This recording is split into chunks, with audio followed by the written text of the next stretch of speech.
कळसुबाई आपल्या निसर्गाची अभूतपूर्व अशी पर्वणी आहे.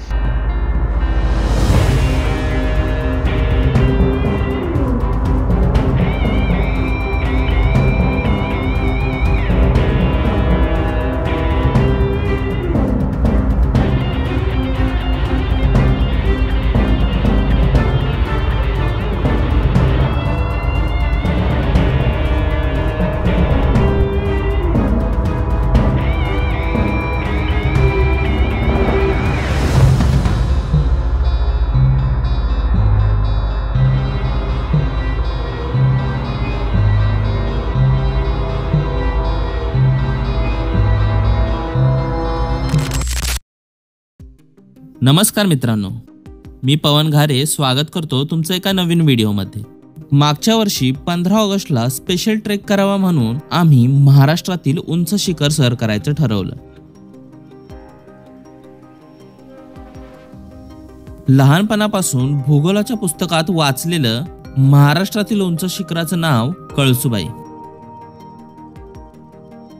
मुंबई नाशिक मार्गावरून इगतपुरी भंडारदरा मागे सोडत आम्ही बारी या गावात येऊन पोहोचलो. बारी हे अहमदनगर जिल्ह्यातील अकोले तालुक्यातील सुंदर असं छोटंसं गाव. कळसुबाई शिखरावर जाण्यासाठीचा मुख्य रस्ता हा या बारी गावातून जातो. रात्रभर प्रवास करून सकाळी 5 वाजता आम्ही ट्रेकला सुरुवात केली.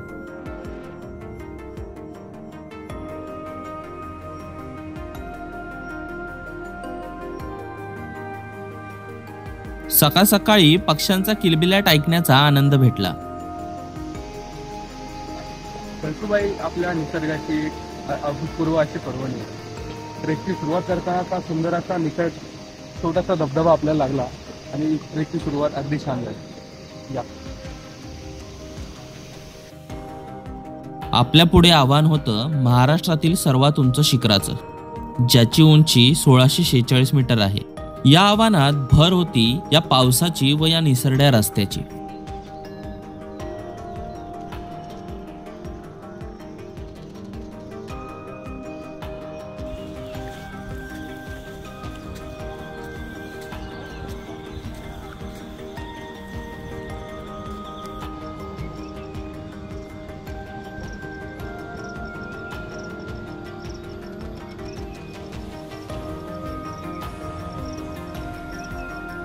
या निसरड्या रस्त्यावरून हळूहळू चालत आम्ही गाव पाठी सोडलं.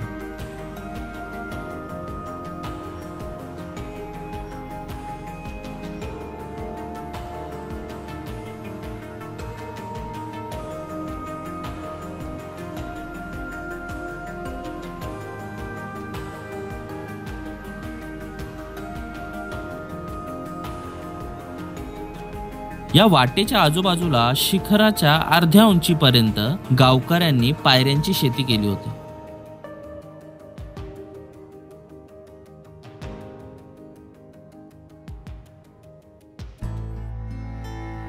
थोडं पुढे चालल्यावर काही मिनिटातच माझी पाठ दुखू लागली.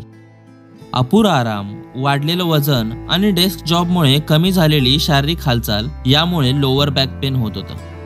माझ्या सोबतच्या मित्रांनी माझी बॅग घेतली व काठीचा आधार घेत मी पुढे चालू लागलो.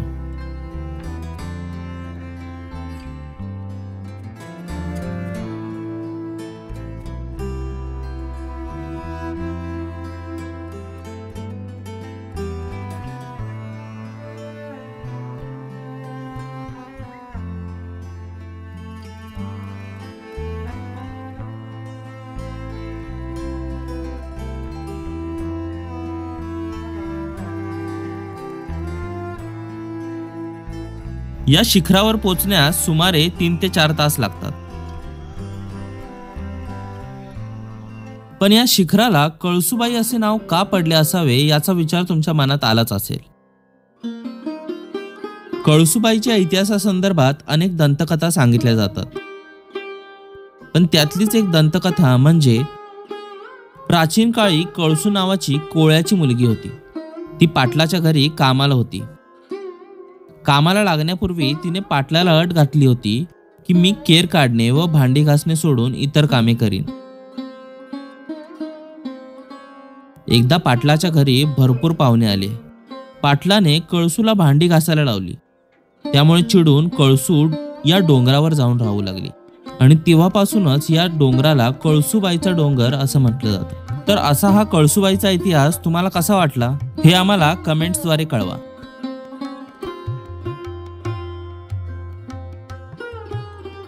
या कठीण कातर टप्प्यांवर लोखंडी शिड्या बसवल्या आहेत. कळसूबाई शिखर पर्यटकांचं भरपूर मोठं आकर्षण आहे. उन्हाळा, पावसाळा किंवा हिवाळा या तिन्ही ऋतूंचं वेगवेगळं सौंदर्य मनाला भुरळ पाडून जातं. त्यामुळेच हे सौंदर्य पाहायला येणाऱ्यांची संख्या दिवसेंदिवस वाढते. आजही भरपूर गर्दी होती.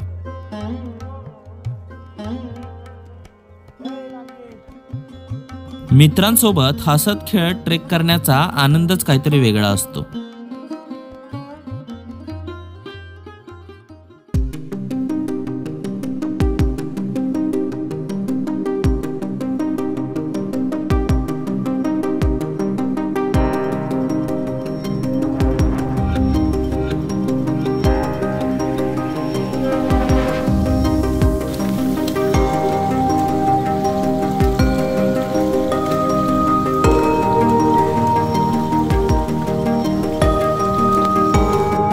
पुढे चालता चालता आम्ही या शिखराच्या अर्ध्यापर्यंत येऊन पोहोचलो.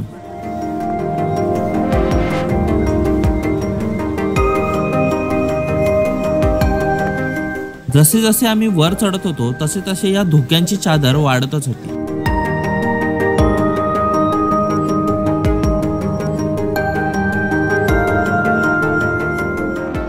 आजूबाजूचं वातावरण अतिशय सुंदर झालेलं.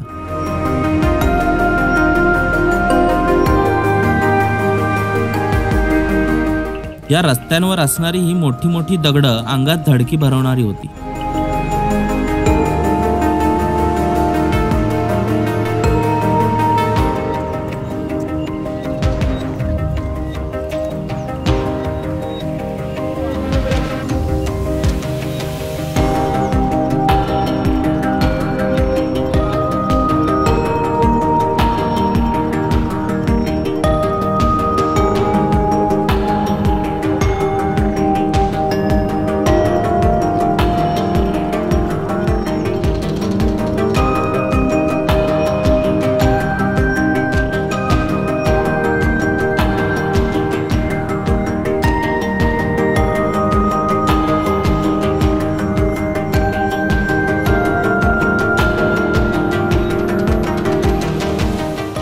कळसूबाईच्या 75% ट्रेकपर्यंत आपण पोहोचलेलो आहे. तिथून पुढे आता जवळपास 20 मिनिटाचा ट्रेक उरलेला आहे.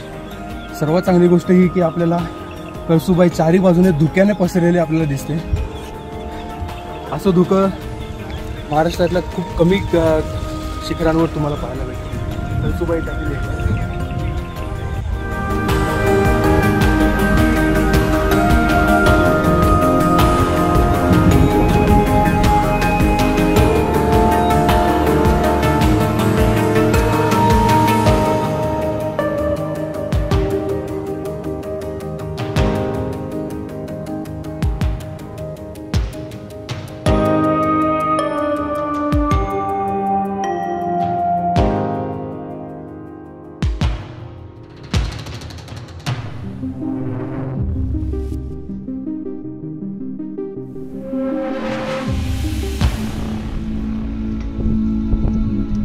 धुक्यांचे हे खेळ पाहून खूप सुंदर वाटत होतं.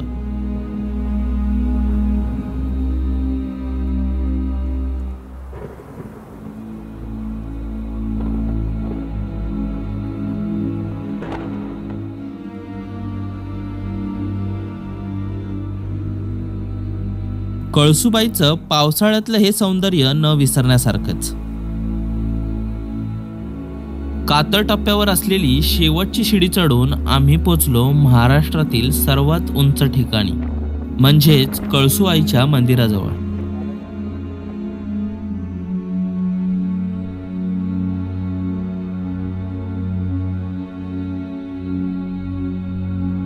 अवघ्या 3.5 तासाच्या ट्रेक नंतर या शिखरावर पोहोचण्याचा आनंदच काहीतरी वेगळा होता.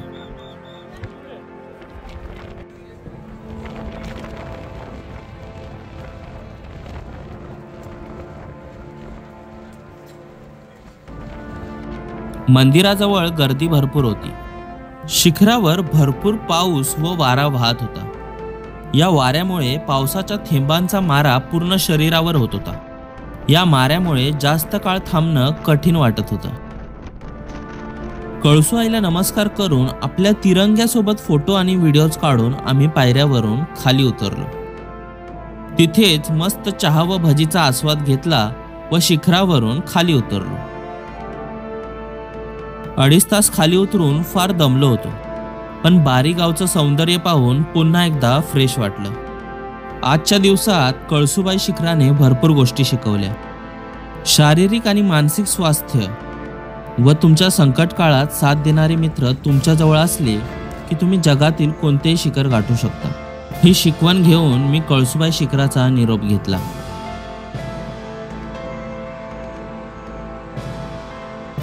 तर मित्रांनो, कसा वाटला व्हिडिओ? तुम्हाला आवडलाच असेल.